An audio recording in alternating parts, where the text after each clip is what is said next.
Welcome to another part of my World Cup preview series. We've arrived at the final team of Group F. This is New Zealand. They're here for the second time in history. They're in the group with Paraguay, Slovakia, and reigning world champions Italy. Their first game is against Slovakia.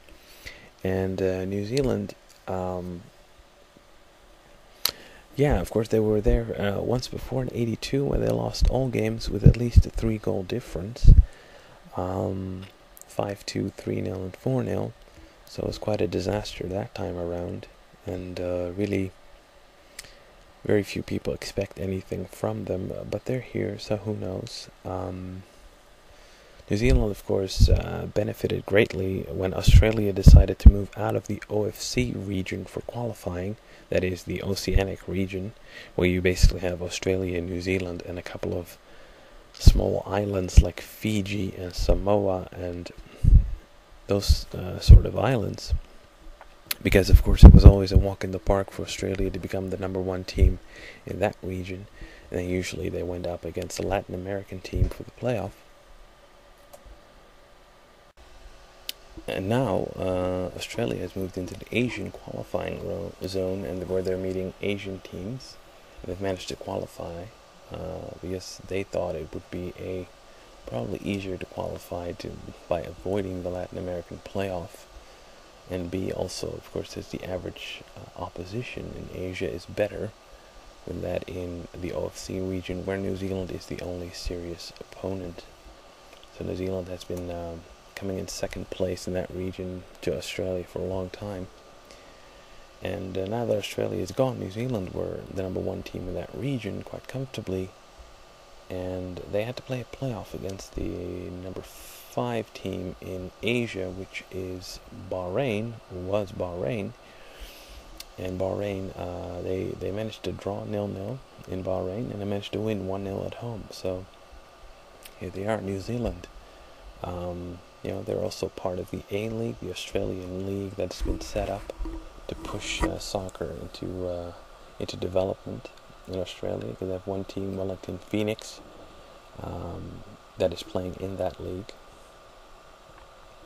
So and certainly that in itself, but also the qualification to the World Cup will benefit soccer in New Zealand quite a lot. Of course, it's always playing second fiddle to rugby and cricket, especially rugby in New Zealand. So it's not really the most popular sport. That's one of the reasons why they're not such a strong team, of course. But who knows? But they will have to make a decent performance if they want to do something. In qualifying, they managed to beat Bahrain and the other opponents, New Caledonia, Fiji. They're not the most impressive teams. But we did see them compete last year in the Confederations Cup 2009. It gave us a better idea of how good they could be.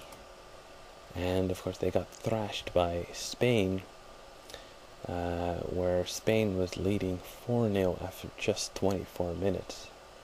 And it ended up being 5-0 because they took it easy in the second half, but they were completely outplayed by Spain. Then they followed that by a 2-0 loss to South Africa. Didn't really have much chance there. And then they finished the tournament by drawing 0-0 against Iraq. So, it's safe to say they didn't make an overwhelming impression on that tournament. South Africa is considered one of the weaker teams at the World Cup. The only reason why people consider them decent contenders for the second round is because of the home advantage.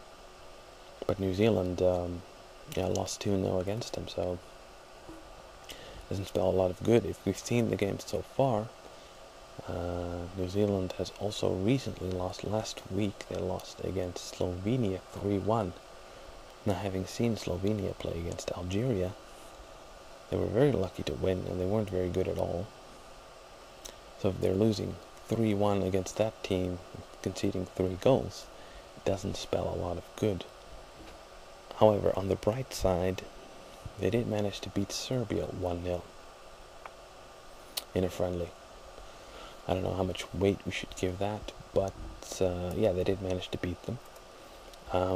Looking at the team, most of these guys, some play in England, but most don't really have a starting place as their team. The only one who plays at a high level is Ryan Nelson, who plays for Blackburn Rovers.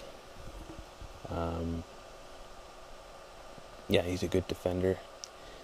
He's 32 now. He's more than experienced. There's also Winston Reed, who plays for Midtjylland in Denmark.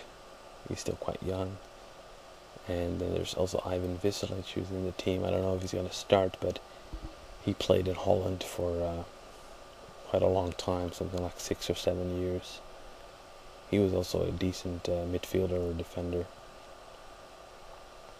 The rest, some play in the US. There are a few guys playing in the A-League.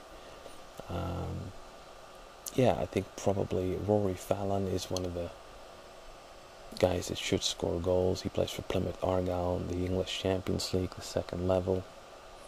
There's Chris Killen, who plays for Middlesbrough but rarely plays. And there's Shane Smelts, who plays for Gold Coast United in the A-League. Those are the strikers. They should be scoring the goals.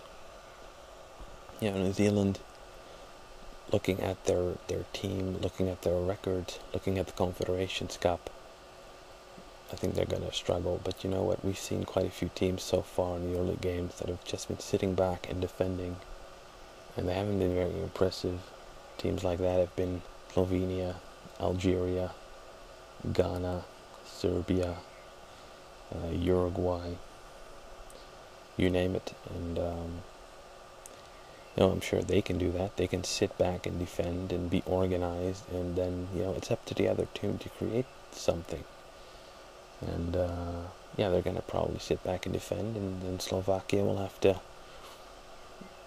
dictate play, and they're going to have to create chances. I don't know if they're going to be able to do that, and the same goes for Italy or Paraguay. They're definitely not in the strongest group. I think Italy is quite a bit weaker than 4 years ago. I think Paraguay is a decent team. They're a good team, but they're not world class. And then there's Slovakia, who's a newcomer. Yeah, if New Zealand could scrape out a draw or two, draw 0-0, 1-1, they might even get a 1-0 win, possibly, but I highly doubt it. I think they're going to be fourth in this group, but it would be nice for New Zealand, for soccer in New Zealand, to gain more popularity if they could get a win or a good result, or let's say play a good game against Italy or something like that. That'd be excellent. But on paper they have the weakest team in the World Cup, hands down, and the weakest team therefore also in this group. But I'll tell you what I think will happen in terms of the games exactly in my final prediction video. Anyway, that's it for my analysis of New Zealand. Thank you.